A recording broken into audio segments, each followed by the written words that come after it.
Bonjour et bienvenue dans notre programme Glorieuse Destinée, l'émission qui a pour vocation de vous stimuler dans la foi, de vous aider à entrer dans votre destinée. Aujourd'hui, j'aimerais vous parler de l'œuvre de rachat accomplie par Jésus.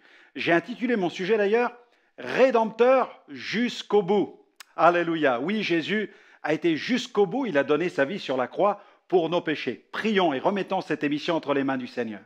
Nous te bénissons, Seigneur, pour ce temps passé ensemble autour de ta parole, autour de cette œuvre que tu as accomplie à la croix pour nos péchés. Tu as vaincu nos péchés, tu as vaincu l'ennemi de nos âmes à la croix pour que nous puissions entrer dans une vie de victoire totale.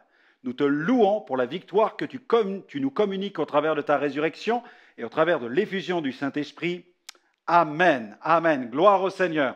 Dieu soit loué pour le privilège qu'il nous accorde en nous permettant de nous approcher de lui par la prière. Et je veux saisir l'occasion de ce sujet, où il est question de la victoire de Jésus à la croix sur nos péchés, sur l'ennemi de nos âmes, pour vous rappeler que nous avons dans notre boutique ce livre qui est un véritable outil de motivation sur la question de notre autorité spirituelle. Connaissez-vous votre autorité spirituelle? Dans ce livre, j'aborde pas mal de sujets comme la puissance d'un engagement avec Dieu, l'alliance par le baptême, la glorieuse position en Christ, le pouvoir de notre volonté, la puissance de la rédemption, la foi, notre nouvel univers, la marque du sang, la marque de l'onction, la puissance du nom de Jésus, notre label sainteté et encore bien d'autres sujets qui vous feront, j'en suis sûr, un énorme bien. Allez, avant d'aller plus loin, je vous propose de célébrer Dieu. C'est important de louer, c'est important de louer le Seigneur, de le bénir.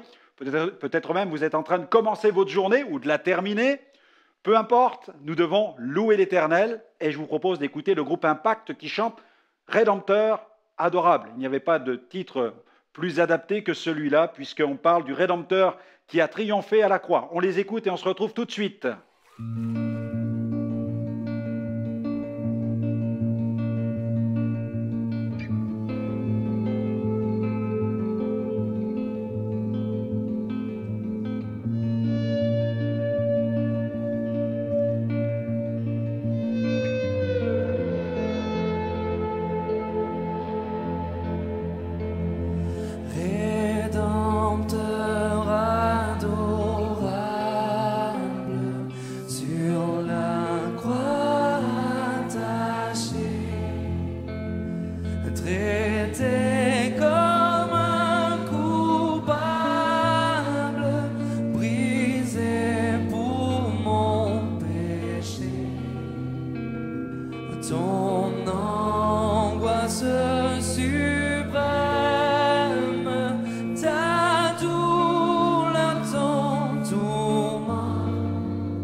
Abandonné du Père.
Merci au groupe Impact pour ce chant qui glorifie Jésus pour son œuvre de rédemption. Jésus est venu sur la terre pour nul autre chose que mourir sur la croix pour les péchés de l'humanité. Il est venu pour sauver les hommes en offrant sa vie en rançon pour tous. Il a dit, c'est ainsi, dans Matthieu 20, 28, c'est ainsi que le Fils de l'homme est venu, non pour être servi, mais pour servir et donner sa vie comme la rançon de plusieurs. Alors qu'il était au plus fort de sa popularité, que des miracles en grand nombre se produisaient, Jésus rappela à ses disciples qu'il était venu ici-bas pour donner sa vie en sacrifice. Lisons ce passage qui se trouve dans l'évangile de Matthieu, Matthieu au chapitre 16, à partir du verset 21 jusqu'au verset 25. Il dit, la Bible nous dit ceci, « Dès lors, Jésus commença à faire connaître à ses disciples qu'il fallait qu'il allât à Jérusalem, qu'il souffrit beaucoup de la part des anciens, des principaux sacrificateurs et des scribes, qu'il fut mis à mort et qu'il ressuscita le troisième jour. Pierre, l'ayant pris à part, se mit à le reprendre et dit, « À Dieu ne plaise, Seigneur, cela ne t'arrivera pas. » Mais Jésus, se retournant, dit à Pierre, « Arrière de moi, Satan, tu mets en scandale, car tes pensées ne sont pas les pensées de Dieu, mais celles des hommes. » Alors Jésus dit à ses disciples, « Si quelqu'un veut venir après moi, qu'il renonce à lui-même, qu'il se charge de sa croix et qu'il me suive. Car celui qui voudra sauver sa vie la perdra, mais celui qui la perdra à cause de moi la retrouvera. Amen. » Dans sa lettre adressée aux chrétiens de l'assemblée de la ville de Philippe, l'apôtre Paul a merveilleusement bien décrit cet abaissement par lequel Jésus a accepté de passer. Dans Philippiens chapitre 2, versets 5 à 11, il est question des sentiments. Il dit, « Ayez en vous les sentiments qui étaient en Jésus-Christ, lequel, existant en forme de Dieu, n'a point regardé comme une proie arrachée d'être égal avec Dieu, mais il s'est dépouillé lui-même en prenant la forme d'un serviteur, en devenant semblable aux hommes, ayant paru comme un simple homme, il s'est humilié lui-même, se rendant obéissant jusqu'à la mort, même jusqu'à la mort de la croix. C'est pourquoi aussi Dieu l'a souverainement élevé et lui a donné le nom qui est au-dessus de tout nom, afin qu'au nom de Jésus, tout genou fléchisse dans les cieux et sur la terre et sous la terre, et que toute langue confesse que Jésus-Christ est Seigneur, à la gloire de Dieu le Père. Et on peut dire Alléluia, gloire à Dieu. La croix ne fut donc pas une défaite. Cette œuvre fut la manifestation du dessein divin à l'égard d'une humanité prisonnière du péché. Ainsi, celui qui place toute sa confiance dans le sacrifice de Jésus se trouve au bénéfice de ce tout accompli. Il reçoit le pardon de ses péchés et le salut de son âme. Malheureusement, dans l'esprit de nos contemporains, la croix symbolise la mort, la fin de quelque chose. D'ailleurs, c'est l'objet qui domine dans nos cimetières. L'homme d'aujourd'hui a besoin de regarder au-delà de cet objet pour saisir tout à nouveau le sens de cette œuvre accomplie il y a 2000 ans. Elle est un accomplissement, elle est une délivrance. Évoquant la proclamation de la mort de Jésus sur la croix, Paul a écrit dans 1 Corinthiens chapitre 1er verset 21, « Car puisque le monde avec sa sagesse n'a point connu Dieu dans la sagesse de Dieu, il a plu à Dieu de sauver les croyants par la folie de la prédication. » Sur la croix, Jésus s'est écrié, « Tout est accompli ». Celui qui est mort sur la croix ne fut pas n'importe qui. Jésus n'était pas un criminel, il n'était pas non plus un pécheur. Ce qui donne de la puissance à sa mort, ce qui en fait une œuvre, c'est qu'il était sans péché et qu'il était le seul qui soit capable de mourir pour nos péchés. Si à cette époque, écoutez bien, Nelson Mandela, Martin Luther King ou Gandhi avaient vécu et que l'un d'entre eux avait décidé de donner sa vie pour les péchés de l'humanité, leur sacrifice aurait été sans effet. Cela n'aurait eu aucun effet sur notre destinée, car il fallait que celui qui donne sa vie sur le bois de malédiction soit sans péché, tel un agneau sans défaut et sans tache. Et comme il n'existait pas sur la terre, alors il est venu du ciel. C'est Jésus. Face à la foule, à Jérusalem, l'apôtre Pierre a proclamé ceci dans Acte 3, versets 13 à 15. « Le Dieu d'Abraham, d'Isaac et de Jacob, le Dieu de nos pères, a glorifié son serviteur Jésus, que vous avez livré et renié devant Pilate, qui était d'avis qu'on le relâche.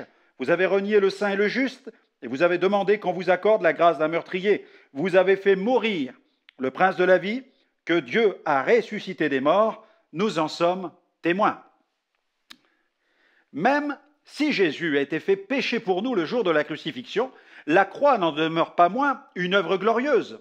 Non seulement ce jour-là, mais aussi au cours des jours qui suivirent, le Père fit éclater la gloire de son Fils. La résurrection de Jésus d'entre les morts fut la preuve glorieuse de l'expiation parfaite accomplie par Jésus. Si dans sa nature, Jésus avait porté une quelconque trace du péché, son sacrifice n'aurait pas été agréé du Père et il n'aurait pas pu connaître la résurrection. La résurrection fit office de certificat d'authentification validant la parfaite sainteté du Christ.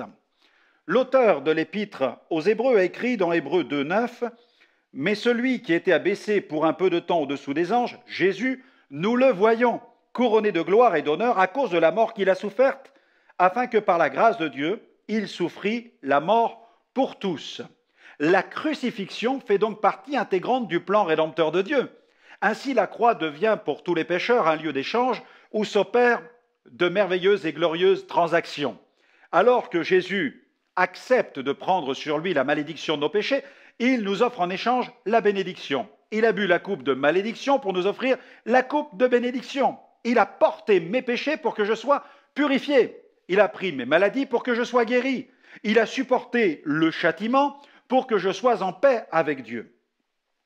8 siècles avant la mort de Jésus, le prophète Ésaïe a mis en évidence la beauté de cette œuvre dans Ésaïe 53, verset 5. « Mais il était blessé pour nos péchés, brisé pour nos iniquités. Le châtiment qui nous donne la paix est tombé sur lui, et c'est par ses meurtrissures que nous sommes guéris. » Jésus a accepté de subir ce terrible châtiment pour nous sauver. Ainsi, tous les authentiques prophètes de Dieu pointent le doigt dans la même direction, celle de Jésus. D'ailleurs, Pierre y fait référence dans plusieurs de ses discours. Face à la foule rassemblée devant le temple, alors qu'un boiteux de naissance vient de recevoir sa guérison, Pierre fait cette déclaration. Dans Acte 3, verset 18, il est écrit « Mais Dieu a de la sorte accompli ce qu'il avait annoncé d'avance par la bouche de tous les prophètes, c'est-à-dire les souffrances de son Christ. » Amen. Dans la maison du centenier romain nommé Corneille, il affirme, Acte 10, 42 à 43, « Jésus nous a commandé de prêcher au peuple et d'attester qu'il a été lui-même désigné par Dieu comme juge des vivants et des morts.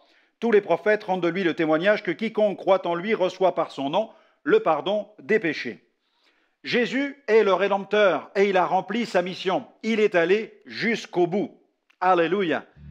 Dieu nous a fait le privilège de nous appeler à la plus grande des missions. Elle nécessite donc de notre part un véritable engagement. Retrouvez au travers de ce livre, Connaissez-vous votre autorité ? 13 éléments qui vous permettront de consolider cette autorité spirituelle en Christ, afin de répondre à la plus glorieuse des vocations, celle d'une vie chrétienne engagée. Pour le commander, rien de plus simple. Rendez-vous sur www.gospelvision-international.com.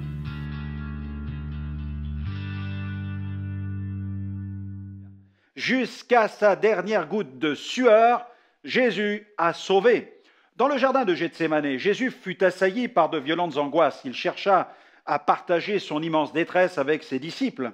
Dans Matthieu 26, versets 38 à 39, on peut lire « Il leur dit alors, mon âme est triste jusqu'à la mort.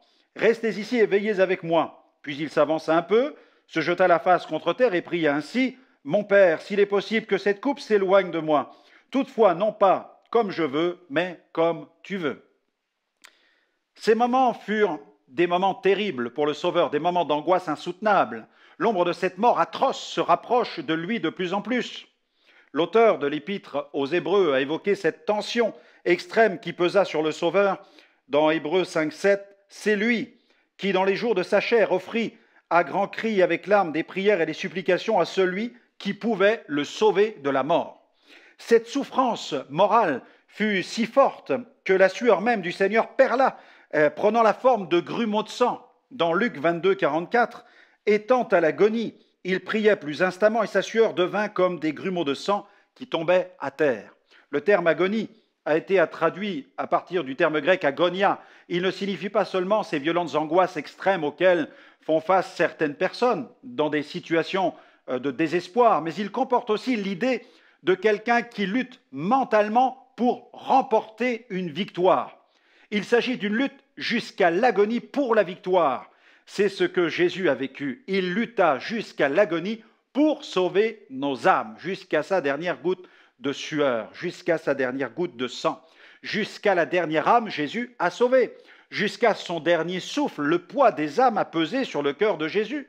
Le jour où il fut crucifié, à ses côtés furent crucifiés deux brigands. L'un des deux malfaiteurs se moqua ouvertement de lui. Il n'hésitait pas même à l'injurier. Ce criminel n'avait aucune crainte de Dieu. Malheureusement, il traversa le supplice seul, sans l'aide de Dieu. Il est mort comme il a vécu, sans Dieu.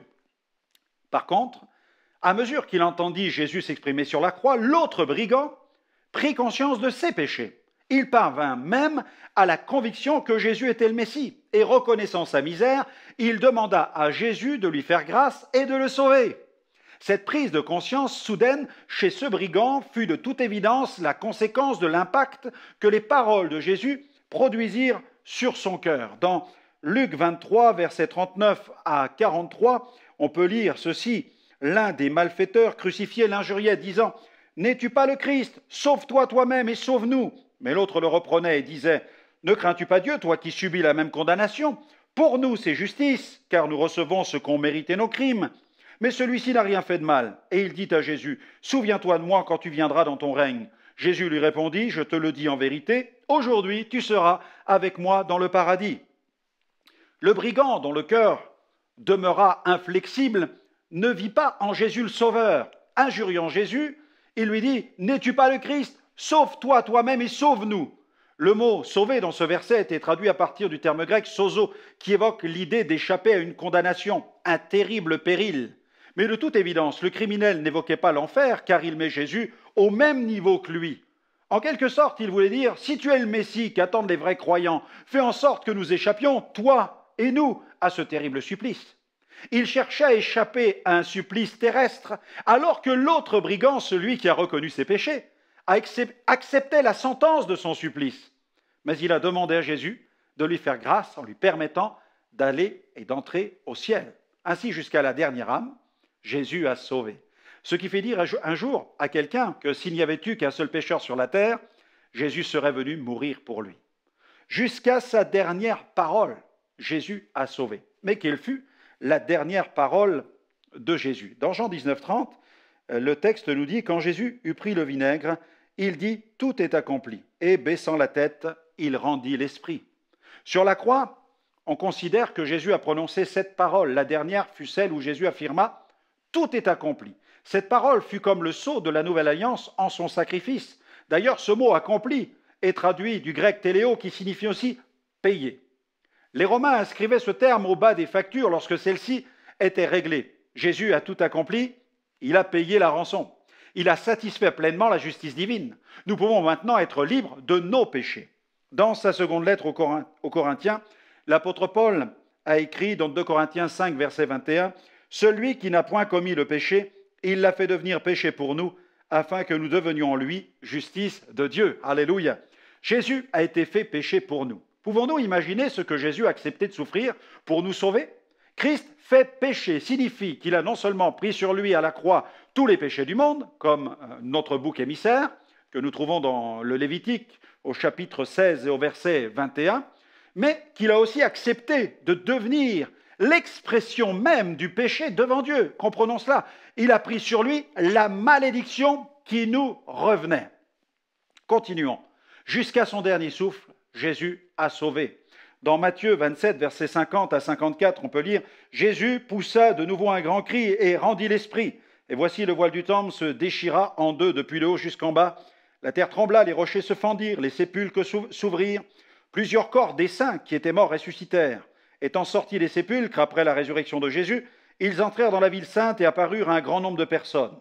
Le centenier et ceux qui étaient avec lui pour garder Jésus, ayant vu le tremblement de terre et ce qui venait d'arriver, furent saisis d'une grande frayeur et dirent « Assurément, cet homme était fils de Dieu. » Le texte dit « Jésus rendit l'esprit ». Cette expression « rendre l'esprit » vient du grec « ekpneo » qui signifie « rendre son dernier souffle ». Jésus expira en poussant ce dernier cri que lui arracha la souffrance. Et l'impact que produisit cet ultime cri révèle l'ampleur et la puissance du sacrifice de Jésus. Il déclencha des phénomènes surnaturels. Le voile du temple se déchira de haut en bas. La terre trembla, des rochers se fendirent, des sépulcres s'ouvrirent, des saints ressuscitèrent. Un cri d'agonie, c'est vrai, mais aussi un cri de triomphe, le cri de celui qui triomphe de tous ses ennemis. Gloire à Dieu. Dans Luc 23, verset 46, nous lisons « Jésus s'écria d'une voix forte, « Père, je remets mon esprit entre tes mains » et en disant ces paroles, il expira.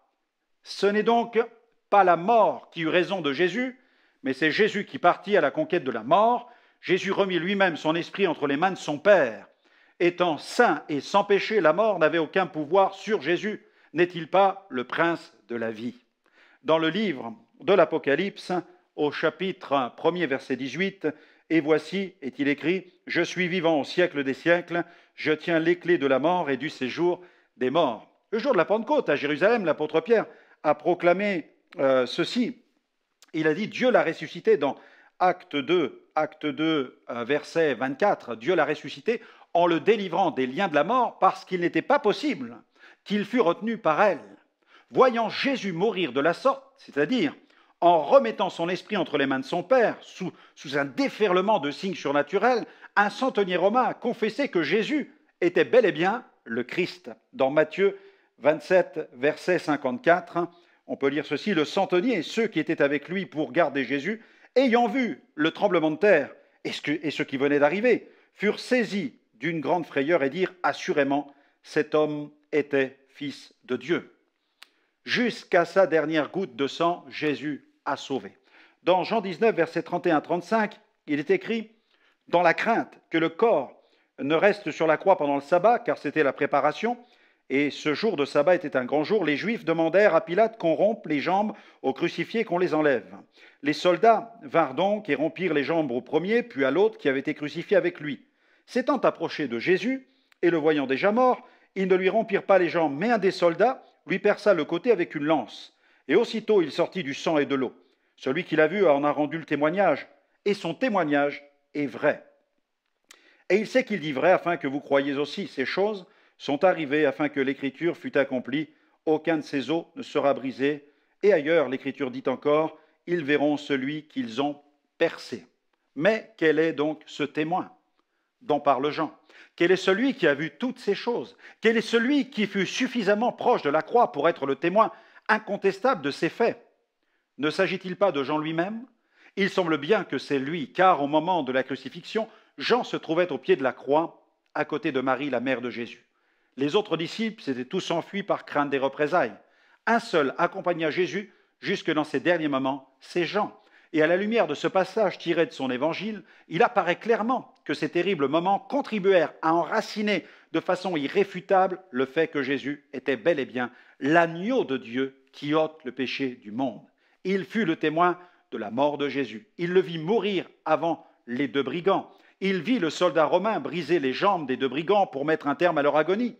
Quand Jean vit le soldat briser les jambes des deux condamnés, épargner celles du Seigneur, il se souvint tout à coup de ces deux prophéties de l'Ancien Testament. Psaume 34, verset 21, « Il garde tous ses os, aucun d'eux n'est brisé. » Zacharie 12, verset 10, « Alors je répandrai sur la maison de David et sur les habitants de Jérusalem un esprit de grâce et de supplication. Ils tourneront les regards vers moi, celui qu'ils ont transpercé. Ils porteront son deuil, comme on porte le deuil d'un fils unique. Ils pleureront amèrement sur lui, aussi amèrement que sur un premier-né. » Dans l'Apocalypse, l'agneau de Dieu est le nom le plus courant de Jésus. 29 fois, Jean le désigne ainsi. Pour que Jésus soit cet agneau sans défaut et sans tache, il fallait que ses os demeurent intacts. Et Jean, qui n'ignorait pas comment les Romains achevaient leur supplicié, fut le témoin de ces faits. Au pied de la croix, Jean assista en direct à l'accomplissement de ces prophéties. Saisissez-le, développez une véritable vie d'adorateur. Il nous faut adorer Jésus. Jésus est vraiment le Sauveur, il est le Rédempteur qui s'est donné et qui a donné sa vie jusqu'au bout. Jusqu'au bout, il fut le Rédempteur. N'hésitez pas à nous retrouver dans d'autres émissions sur notre site web. Vous pourrez continuer à découvrir ce glorieux évangile. Notre site www.gospelvision-international.com. Vous y trouverez un grand stock d'émissions en replay. Elles vous feront un énorme bien. Que le Seigneur continue à répandre sa grâce sur votre vie et qu'il vous fasse pleinement entrer dans votre glorieuse destinée. Que Dieu vous bénisse et à très bientôt. Visitez le centre de ressources spirituelles de Liliana et Franck Alexandre. Vous pouvez y accéder depuis votre téléphone portable, votre ordinateur ou votre tablette. En visitant notre boutique, vous découvrirez de nombreux livres, des manuels, mais aussi des CD audio et DVD de prédication. Formez-vous avec les nombreux modules de formation de la Superbox, l'école d'évangélisation à domicile. Téléchargez gratuitement nos applications Go sur les plateformes de téléchargement.